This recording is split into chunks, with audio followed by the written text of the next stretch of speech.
ladies and gentlemen, independent Americans around the country and around the world. An early happy Halloween. There are no shortage of tricks and treats happening in America and around the world, and no shortage of drama.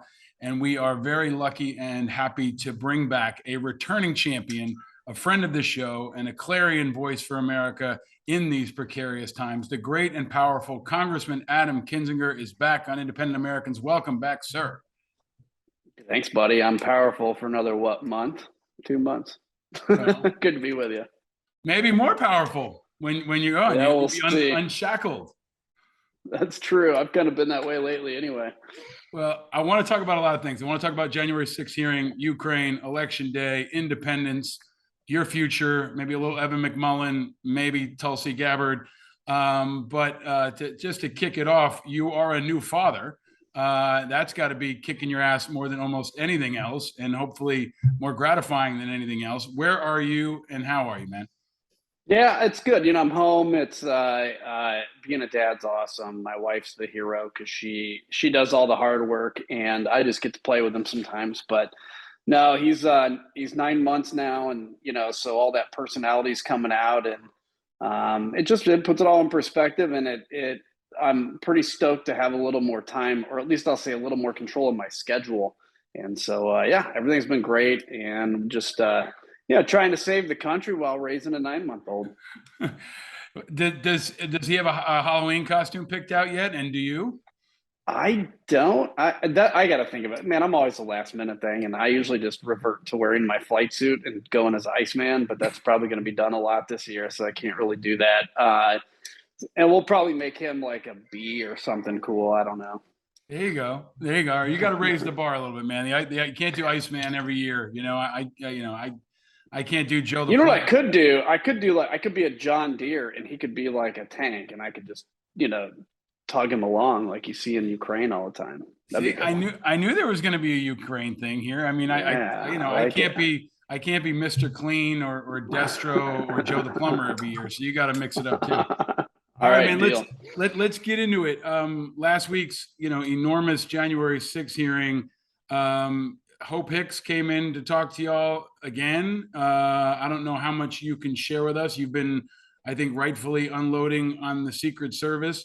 On this show, we want to talk about where we are, but also what's next. So where are we? I mean, how are you strategizing as a committee member and as one of only 2 combat veterans on the committee? I think that's been an important role for you. But, what's ahead for you guys now? What can we expect? Well, look, I would love to have another year, right, of being able to investigate, because I feel like we hit breakthroughs around the spring. It's just the nature of investigation. We started to get more information, more people coming in. When we started having hearings, more people were volunteering information. But the reality is we're limited by the whether or not the Republicans win control, by the limit that this committee ends at the end of this term. So now we're transitioning to one extent we can continue some investigation, some interviews, but we're having to put out the report now and get that report ready for the American people. I think it's going to be a good report. I think it's going to be an important report. Again, as we still continue, to figure out what we can find out. The reality, though, I think on the investigation in general, I think there is no doubt that this was, and there shouldn't be any doubt to anybody that watches this with an open mind, that this is more than just the day of January 6th. The January 6th was almost should be considered an afterthought to the fact that there was so much corruption prior. And frankly, nothing has changed since. This idea of convincing people the election was stolen. And so I look at what will be successful. Well, I think we've had a successful investigation. I think, when my 9-month-old learns in school about what happened on the 6th and everything that led up to it, he's going to know the truth, because I think we've debunked these conspiracy theories. Now that torch really has been passed to 2 entities. One is the DOJ. They're going to do their own thing. And the other is the American people. I mean, look, we can put all the information out there we want. If the American people look and say, yeah, we don't mind it. We don't mind an election being stolen. We don't mind pure power politics. Well, that's your choice. I mean, that's self-governance. But we've given you the information, the tools to say you should mind it. And by the way, the oath matters. You know this, Paul. The oath matters.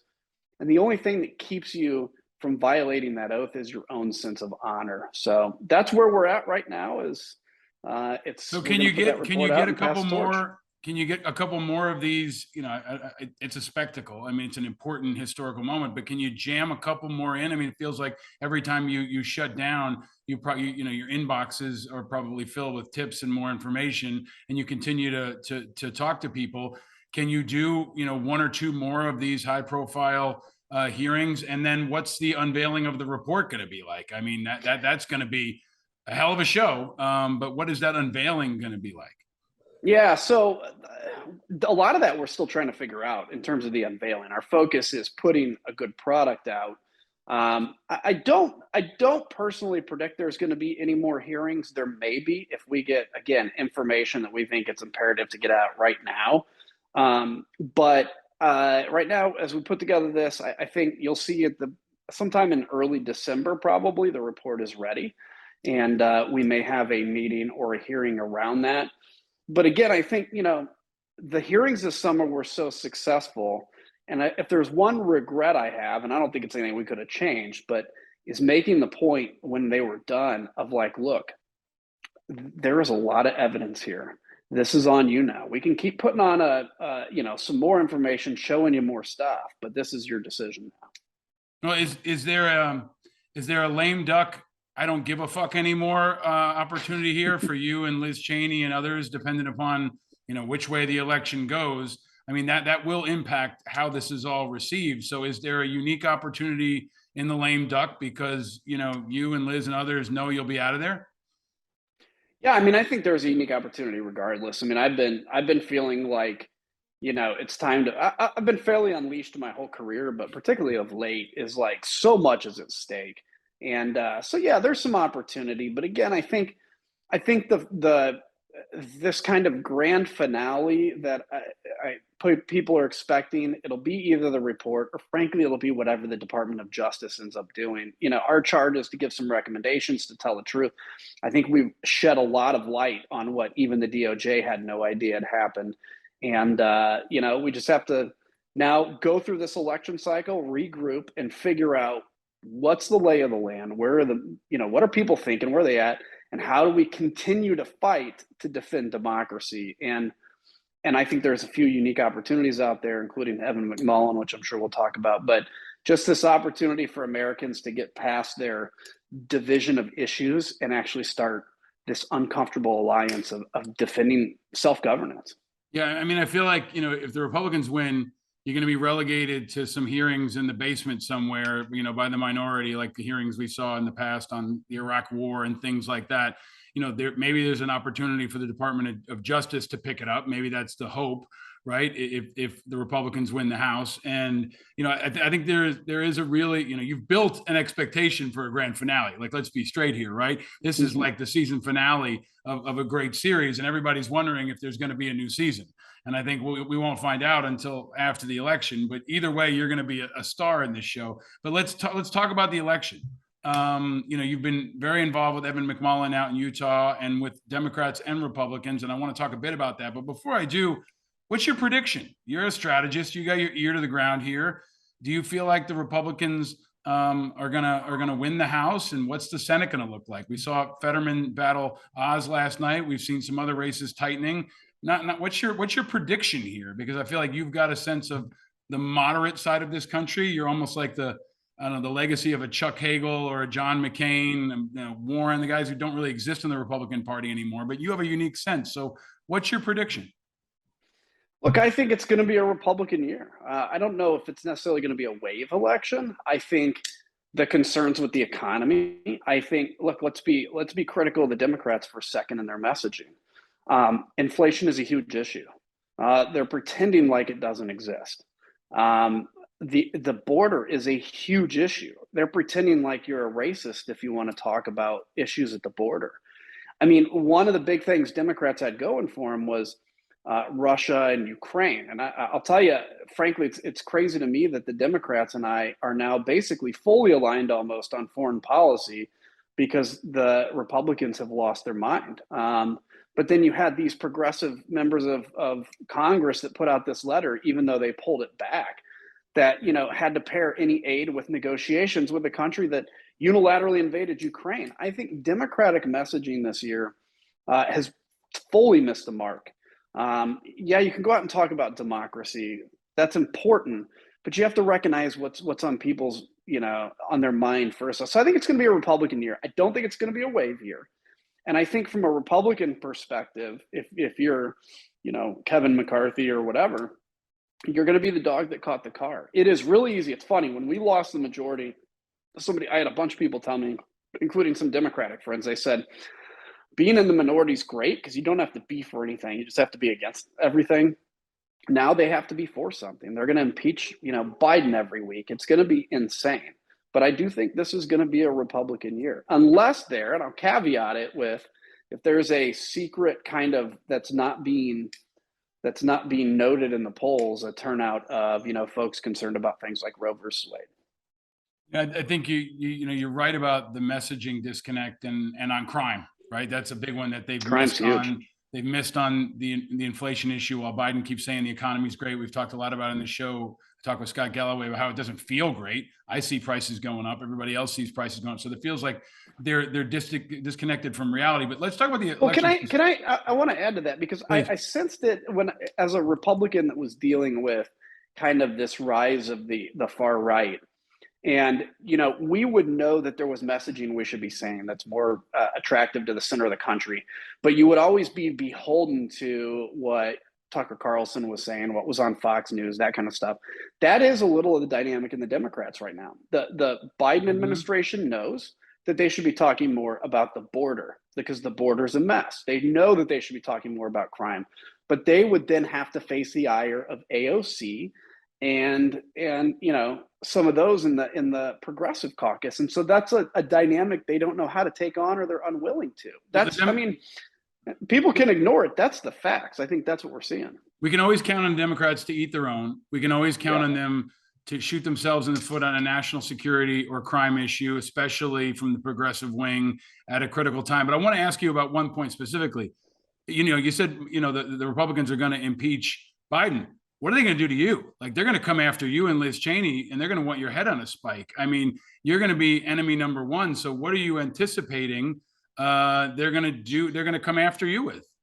My view on it is, bring it. You go after politicians when they're out of office. At that point, you're just a banana republic, with the exception of, and I've said this 100 times, when Trump was running, I didn't like when he was saying, lock Hillary up and all that kind of stuff. It's what banana republics do.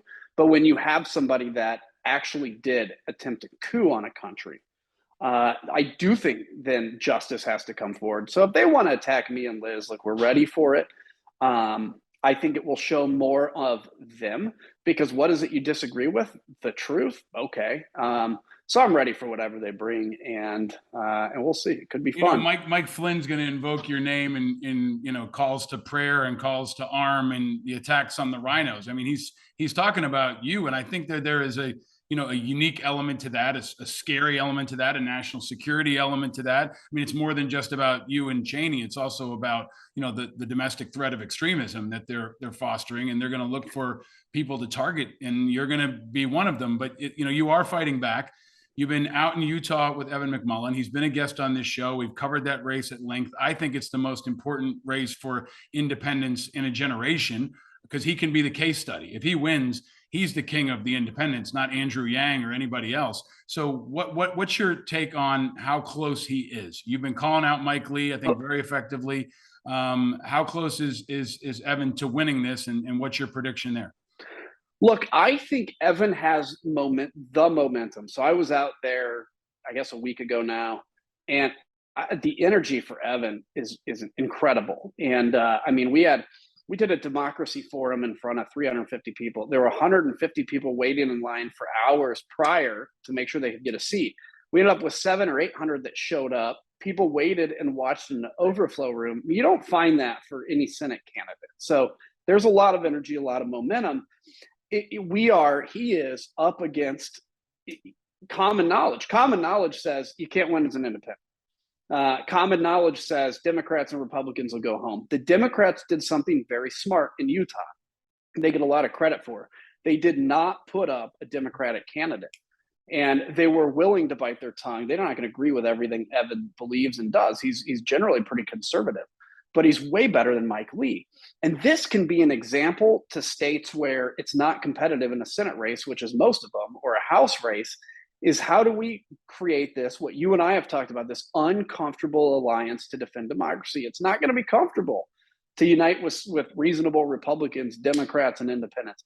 Let me say this, though. If you're in Utah and you're an independent and you're thinking about staying home, this is your fault if he doesn't win, because you have got to go and vote. And this can be an example of how to do, things right in the future. I think there's this, great shuffling that's happening. I've called it the great fragmenting on this show, where, the two-party duopoly is being challenged. And, some of this with regard to Evan is not about Evan. A lot of it's not about Evan. It's about having a legitimate independent option.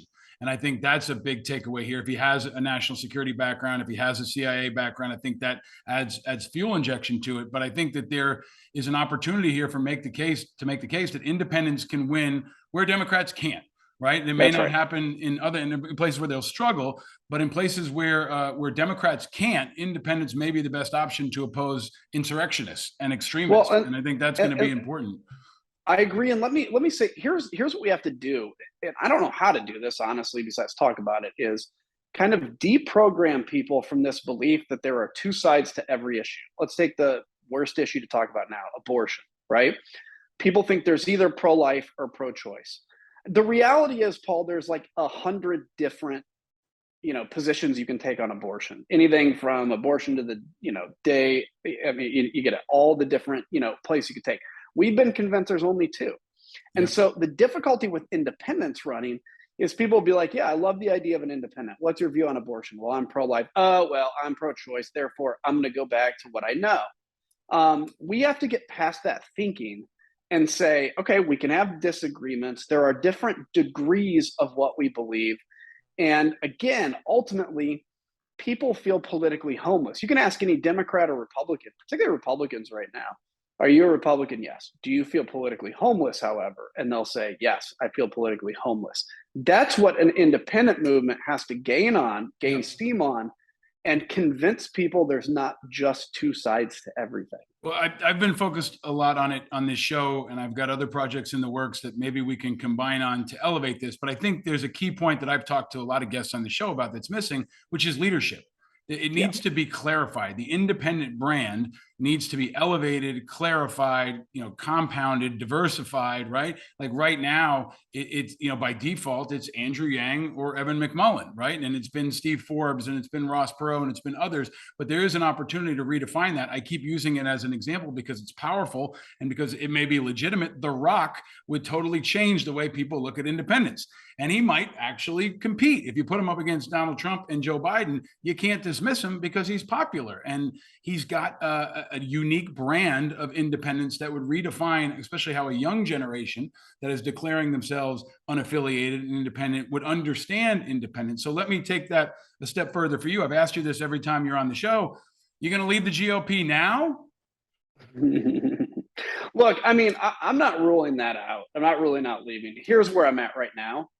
Leaving the GOP at this moment, while I'm on the committee as a Republican, while there's this kind of moment out there, let's be honest, if I disaffiliated with the Republican Party, it's a huge story for about a day. Mm-hmm. And then now you're just a former Republican independent, and it gives you less of a format. I think as a current Republican, to be able to go out and say what's wrong is very important. But look, let's be clear, I feel politically homeless. My whole Country First movement, we're endorsing Democrats as well. And so in all but, I guess title, I would consider myself unaffiliated, but I'm not going to give them a victory that easy, at least right now. So that's watch this space, which is kind of what you've been telling me for a couple of years now. And if I were you, right, and I was building, this America First movement, and I was building a Country First movement, and I had, an organization, and I was in your spot, I'd probably wait till the beginning of next year after I was out of Congress. And that could be, is what you're building with Country First an alternative to the forward party, because we've been talking about the forward party, and right now it's, for better or worse, defining the independent movement, and I think it's the first wave of what could be many. So is there a world where in January, or let's just say next year, you say, okay, I am leaving the GOP and I'm starting my own thing, I'm running as an independent for president or something else, and you create an alternative for independence other than the forward party? Yeah, I think it's possible. I think it's not, I don't see it as any competition to the Ford party. So, what Country First became initially was like Save the GOP, and then it became like Save Democracy. And what's been awesome about it is we have, I think, something like 200,000 members now, 6,000 volunteers. I could go into this just like awe inspiring stuff that I haven't done. I've been at the kind of public helm of, but this has grown organically, and, calling out the toxic tribalism and all that kind of stuff. What I would like to see, honestly, with Country First is eventually, let's take the area of crime or let's take wage inequality, or let's take income inequality. People look and say, well, we should raise taxes. No, we should cut taxes. No, we've tried both of those. We still haven't. There's an answer out there, Paul, that nobody's talking about that somebody has. What I want to do is harvest answers to those things that maybe not conservative, not liberal, because conservative and liberal were new at some point too, and create a whole new kind of philosophy. Does that then lead to a new party? Does it lead to an independent candidacy? Maybe. Maybe it's me, maybe it's somebody else. But I think we've got to break out of the two-party duopoly, because it is destroying this country and it's destroying people. And so that's where I'm kind of taking this step by step. Honestly, I don't have a grand plan for me. I'm looking forward to having some time to be able to focus on this, and not be engaged in the bitter, stupid battles that we do every day in Congress. And we'll see where this goes. Well, I think there's a future state that I look for and want to drive for, which is a place where there will be independent candidates for president, and they often get pushed off the debate stage. And maybe there's an opportunity to have an independent presidential debate, and maybe it's going to be you and Liz Cheney and Andrew Yang and Tom Steyer and Jill Stein, whoever else. But I think there needs to be that conversation, if only to differentiate and to say, what does an independent look like, and can that sort out, and can there be a new alternative for people, especially in the presidential race? Because we know it's going to be Trump and Biden. We know it's going to divide America. People are going to toy with the idea. We're going to hear about Mark Cuban. We're going to hear about everybody else. But you and others are in a unique position. So I haven't asked you directly, but I'm going to ask you again. Are you going to run for president? No, I mean, that's not my intention in 24. I will never say no, but that's not what I'm tracking for. But I'll tell you, here's a big issue. So, I mean, like I said, I'm not going to rule it out. I'm not going to say yes or no. Here's what I think is a big issue that independent Americans need to think about, that I know you are. Things like ranked choice voting are important. Ballot access for independent candidates. It is right now, if you want to run truly as an independent and truly make it on all 50 ballots, I think the estimate is something like it's hundreds of millions of dollars to be able to put together the infrastructure to make ballot access. That's insane. I mean, if you want to run in Illinois as an independent for Congress, it's something like you need 10,000 petition signatures of people that have never voted in a primary. Okay. To run as a Republican, you need 500 people that have voted as Republicans in a primary. The system is set up against independents. So that's something I think we have to think about pretty deeply. And so it may be a personality that has to come along and drive that. And then, but people are getting fed up. I think we're getting there. But those are going to be some big hurdles. Yeah, and I've been banging on this issue, and it's one that I think doesn't get enough traction, which is open primaries. We've had John Updike on this show. He's been making the rounds in the media. I'm working with him to try to elevate that issue in particular, because if we open primaries, we get tens of millions of people in the process, right? And you've got publicly funded primaries that are private and that are run by the parties. John says it all the time. You can't have one of the players also working as the referee, and that's what we've got. So I think open primaries and defending the primaries that are open, because we know the MAGAists are trying to close about 10 of them. They're under attack. So, I mean, that's enough for me to have one person run on that issue, because that, I think, can be even more disruptive than ranked choice voting, even more than a unique candidate, unless it's The Rock. I mean, those are the structural, strategic things that I think need to happen and benefit all Americans. But let me ask you this. So good. Well, I'll just say real quick, Country First did that. We went Yeah. after Madison Cawthorn. We went to defend Brad Raffensperger by getting Democrats to turn out in Republican primaries. So, you know, I want to talk about Ukraine, and maybe we'll finish with that. But you know, you have a rising media presence, and we're seeing more and more former politicians launch media efforts, right? And there's a lot of them who do this. You know, Crenshaw does it on the side. Now the latest you know, person is Tulsi Gabbard, who you and I have both known for a long time. She was on this show in the early days. You know, I knew Tulsi when she was much more moderate and much more reasonable. She was one of the original co-sponsors with Brian Mast, the Republican from Florida, on the original burn pit legislation. She was good on veterans issues, but we've all seen this. I don't know what this is called. This shift, right? This you can define it. But she's going to build a media platform, and she's got it, and she's drafting off of the Tucker Carlsons and the Bonginos and all of those of the world. Is that a play for you to build a media machine that has traditionally been a conservative model, whether it's Glenn Beck or others? Is there a unique opportunity for you, because you're not a Democrat and you are a Republican, to build some kind of a media machine? Yeah, I think it's possible. I mean, it's a lot of what I'm looking at now is how do I make the biggest impact? So different than Tulsi. Tulsi does it because she wants to be known and because she wants to grift. She wants to make money. She wants to be a celebrity. To be honest with you, maybe 5, 10 years ago, that would have been a drive of mine. It's not now. But I want to look and say, how do I make the biggest impact? You know, is there a constituency for kind of radical independence? You know, there's a few of us like you and me that would go well to that, but independents generally are not necessarily driven by kind of that emotional intensity. I'll just say this too about Tulsi.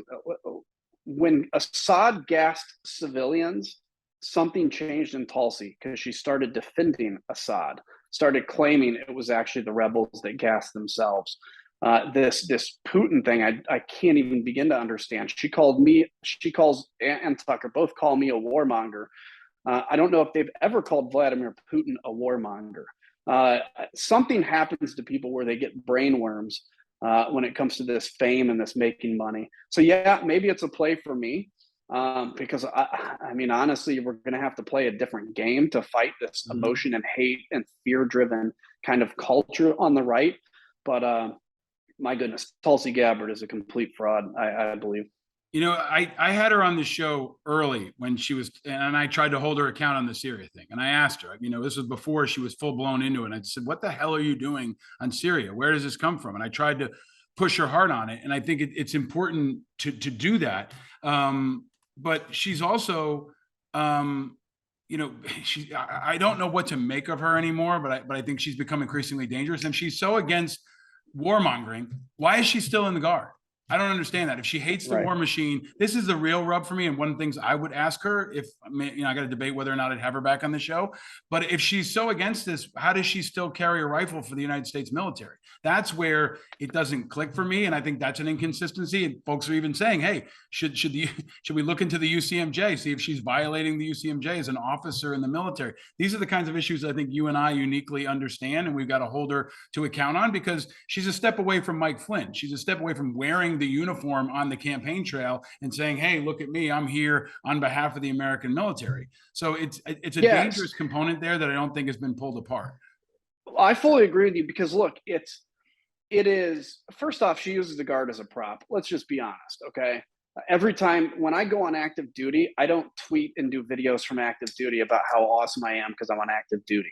Every time she does some nice video about how she's out there with it, right? So it's a prop. So whatever, you know, it is what it is. She has a right to serve so far, but it's one thing to say you can't go after somebody for political opinion if you're a Democrat or Republican, as long as you're not doing it while on status, on drill status or on active duty. But what I'm curious about is, okay, when you start supporting civil insurrection, when you start supporting Vladimir Putin, well, you know, and I know that when you join, you have to swear that you're not associated with a domestic violence extremist group, or you're not associated with a international terrorist group. At what point do we actually enforce that? Because we're getting there. Yeah, I mean, how'd you like to be the E4 in her unit, right? Like, how'd you like to be an enlisted soldier in her unit, and you see her on TV doing that, and then she comes in for drill weekend? I mean, it's wrong in my view, and I think Agreed. the military can't let this didn't used to happen like this. I mean, there's this wave, and you're a part of it, right?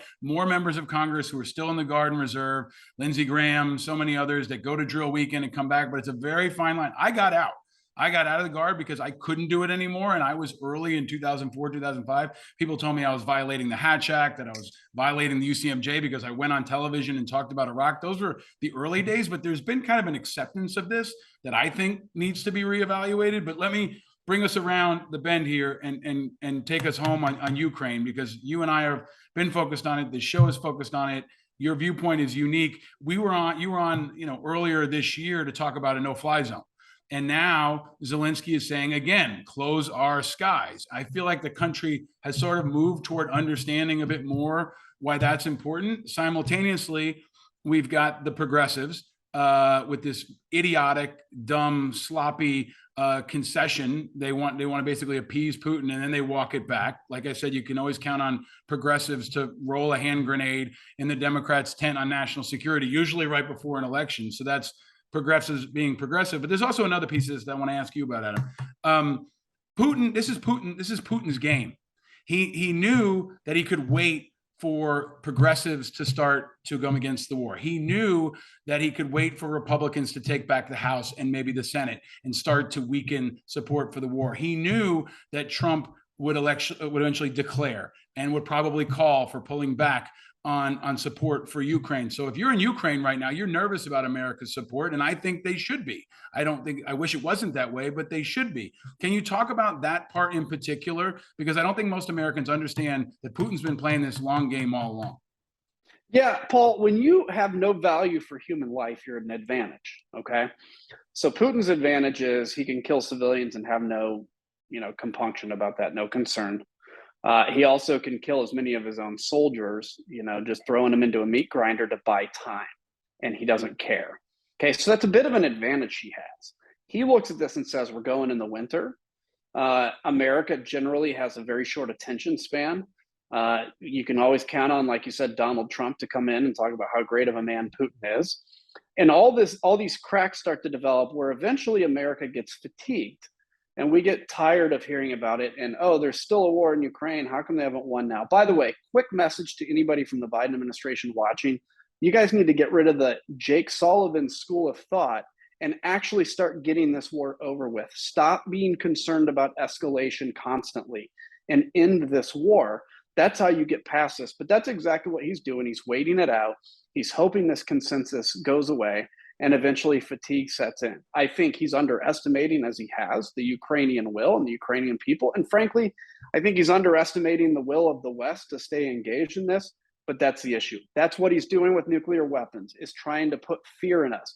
Even if he does a tactical nuclear weapon, which battlefield-wise isn't actually a huge deal, it's big because it's a nuclear weapon, obviously. His hope is to break our will. And every talking head out there that starts to sue for peace because of some threat, those people, to my mind, have a right to believe what they want, but they lose all authority to talk about how brave people were in 1939 in Britain to see the threat from Germany, because it was just as hard at that time for somebody like Winston Churchill to say the kinds of things you and I are saying right now, because they were being called warmongers as well. So this is the only way to beat Putin is to punch him in the nose. I mean, and people don't want to say, but the road to peace goes over Putin's dead body.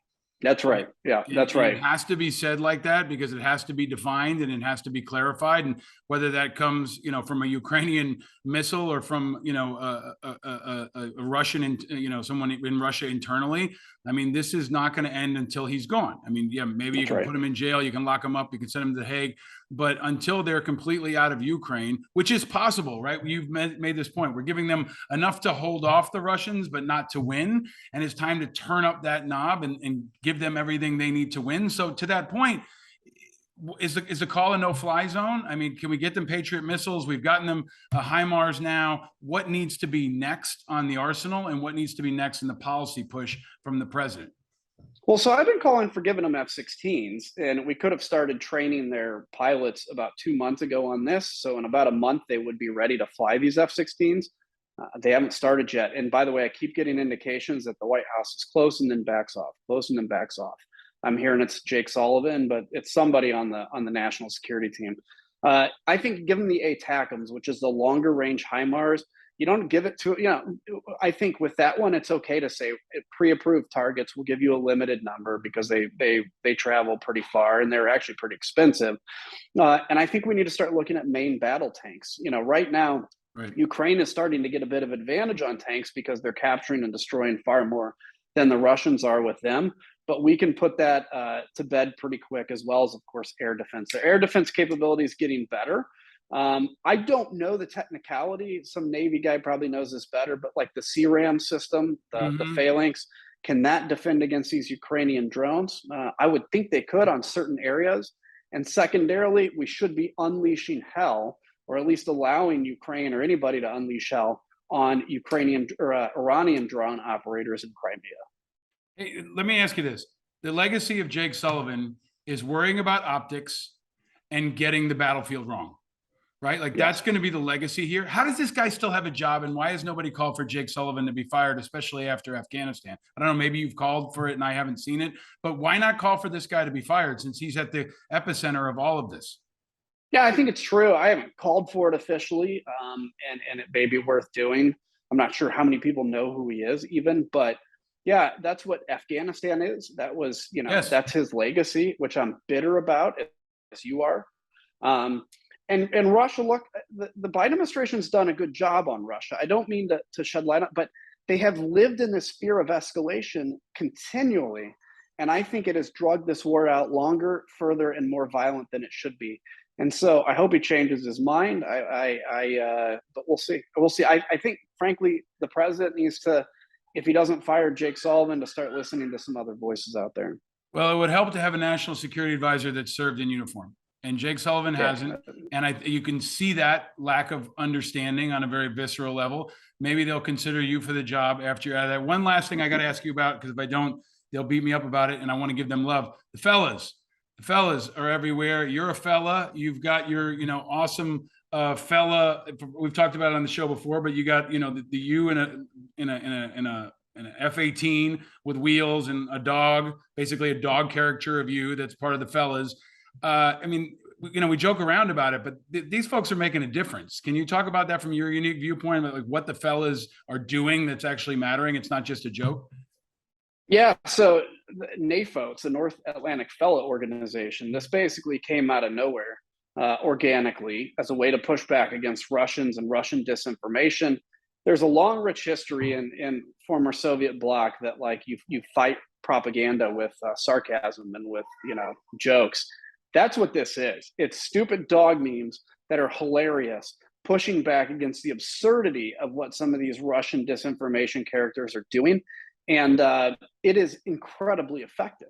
It's amazing because as we fretted about how to push back on this kind of meme war that the Russians were doing so effectively, the answer wasn't some CIA program. The answer was some dude, his name's Kama, who basically started this whole thing. And now there's tens of thousands of people that are members of this, that are giving to organizations helping Ukraine to win, and absolutely kicking the ass of the Russians on the information campaign. I love it. Shout out to the fellas. We'll continue to give the fellas shout outs. If you got a minute or two afterward, would love for you to stick around for a couple quick fire questions for our Patreon members. Thank you to them. They are like our fellas. But I think we got your Halloween costume, man. You can go as a fella this Halloween. Right. Maybe we can encourage other people to do the same. I like it. I like it. Good deal. All right. Thanks for all you're doing out there, sir. Keep giving them hell. If you announce for president, come do it here first. Don't go on MSNBC or on Tulsi's show. Come here and announce it if you're going to run for president. And thanks for all you're doing out there. Keep up the fight and stay vigilant. You bet. Thanks. Good to see everybody. Good to see you.